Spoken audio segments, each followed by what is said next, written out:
Today I have a very special action figure to share with you. This is the Marvel Legends Japanese Spider-Man to celebrate the 60th anniversary of Spider-Man. This is a very special figure because his suit really captures the live action feel. When you look at it, it has sort of like a cloth look to it, kind of a different look than you would expect from most Spider-Man action figures, where it looks like either like the CG suits or the animated suits, as well as the show itself, which was kind of like totally crazy. It didn't have anything to do with the traditional Spider-Man lore. So, for example, he shoots ropes and webs out of this wristband here, and he got his powers from what I understand, from aliens from outer space. So, during this review, I'll show you the figure himself as well as his accessories, and then towards the end, I'll compare him to another Spider-Man figure I have, and do some action shots as well. So thanks for watching. So the first thing I noticed about this figure is that the red on the outfit is kind of an orangish red, which is a little bit different than a typical Spider-Man figure, but I think it's okay. And additionally, in the show, he didn't actually shoot like a web fluid like a traditional Spider-Man. He shot out actual nets and ropes. And so here Hasbro's kind of reused these nets and this rope that have come with other figures in one fashion or another. And while I think they're great accessories, I think it would be really cool if they actually created new accessories for this figure, given how special he really is and how unique this character is. That being said, the accessories are fine. They're pretty standard for a Hasbro figure. If you look, though... So for his articulation, he has the pinless joints. However, the flexibility in them is very inconsistent. So this knee bends really easy, and I had no problem getting him into shape. But this one, it's just really hard to bend. It's very strange that you have that inconsistency there. His arms are fine though, and he's got the bicep swivel, so he can do all sorts of weird contortions. He's got the elbow bend here, so that bends pretty easily.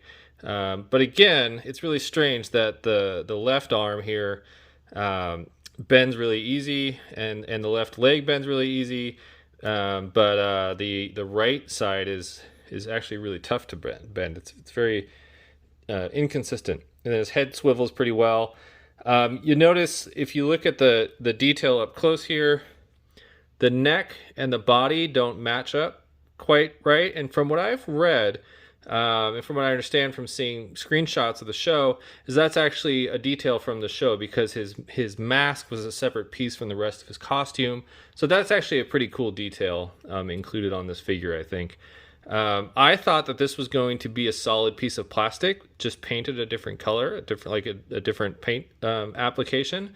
But it is pretty cool, though, because it actually is a movable piece separate from the rest of the figure. So again, up close, you can see the paint lines are very well done here.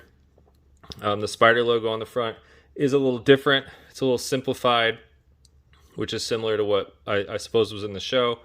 The bottom of his feet are white, unlike a lot of the Spider-Man figures where it's the same color all around. That might be because the original character was wearing kind of shoes, because it was live action. There's a big old peg hole in the back. It's pretty big and very noticeable.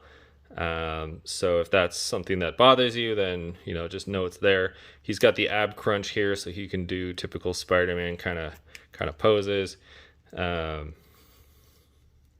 you'd come to expect. And then his waist swivels around as well. So that's the articulation.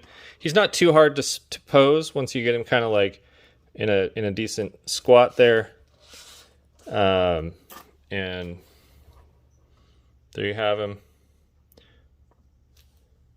Sort of a longer view. Now, I have to admit, I haven't really been collecting action figures for very long. I have been selling them for a really long time, but I've only started collecting them. So to compare this figure to another Spider-Man figure, I have this guy here. Now this is actually, a combination of two Spider-Man figures that people returned to me as a seller. So somebody bought a Carnage figure from me, and they returned this Spider-Man body with Carnage's head on it for some reason, and then I took the hands off another Spider-Man to kind of kit bash together a full Spider-Man since I'd only gotten pieces of one. So if you compare them next to each other, this older Spider-Man is actually shorter than the Japanese Spider-Man, but I have seen comparisons online where he's shorter than some. But overall, he's a pretty tall Spider-Man, and you can see side by side that the coloring is quite a bit lighter. Now, I kind of like that. I think it gives it more like a cartoony look, more of a like a showy look than the traditional darker red and darker blue. But some people might not like that if they're more interested in show accuracy. But yeah, so that's the sort of side by side with another Marvel Legend. While I'm comparing these two figures, you can look at the logos on the front. This is more of the traditional Spider-Man logo that you'd see on a typical figure, whereas this one is more simplified, as you'd see it on the old show. And then also, while we're close up, you can see that the outfit actually looks a little bit baggy around some of the headpiece and around some of the joints. And I actually think that's a pretty cool detail. So it really looks like he's wearing a cloth outfit. Closer in style to what an old TV show would show, as opposed to the more CG things you might expect to see nowadays. That's the review, so thank you for watching. And if you like this figure, of course, the link to find it is in my description below. And thank you again.